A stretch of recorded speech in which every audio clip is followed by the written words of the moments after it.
शेकापचे जयंत पाटील हे शरद पवारांची भेट घेण्यासाठी पोहोचलेले होते। विधान परिषद निवडणुकीत जयंत पाटलांचा पराभव झालेला आहे। त्यांना अवघी 12 मतं पडलेली आहेत। या सगळ्याच्याच पार्श्वभूमीवर असं राजकारण कधीही पाहिलेलं नाहीये। मोठ्या प्रमाणात घोडेबाजार झाल्याचं त्यांनी म्हटलेलं आहे आणि जे काही पराभव झालेला आहे, जी काही त्या सगळ्याची कारणं आहेत त्याबद्दल चिंतन करणार असल्याचं शेकापच्या जयंत पाटील यांनी म्हटलेलं आहे।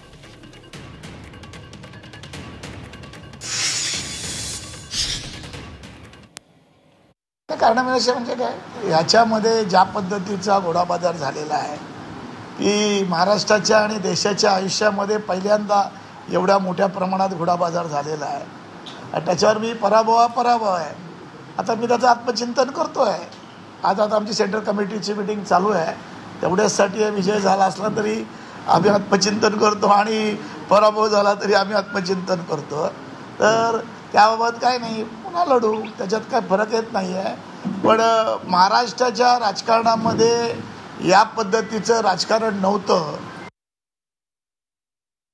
मी राष्ट्रवादीच्या 12 मतावर उभा होतो, त्यातलं एक मत फुटलं। यामध्ये आमची पण मतं फुटली आणि जर मला 4 मतं मिळाली असती तर सेकंड प्रेफरन्समध्ये मी जवळजवळ 25 ते 30 मतं आणखीन जास्त घेऊन निवडून आलो असतो। तेच गणित होतं। काँग्रेसने जर सेकंड प्रेफरन्सची मतं समान वाटली असती किंवा जो 1 नंबर त्यांनी शिवसेनेला दिला तो आमचा आग्रह होता। आपण होतात रात्री 3:30 वाजेपर्यंत काँग्रेसची आणि आमची मीटिंग चालली होती तेव्हा, त्यावेळेला जर ती दिली असती तर निकाल बरोबर होता। मी त्याच मतावर घेऊन, मी 14 मतावर घेऊनच निवडणूक लढवत होतो।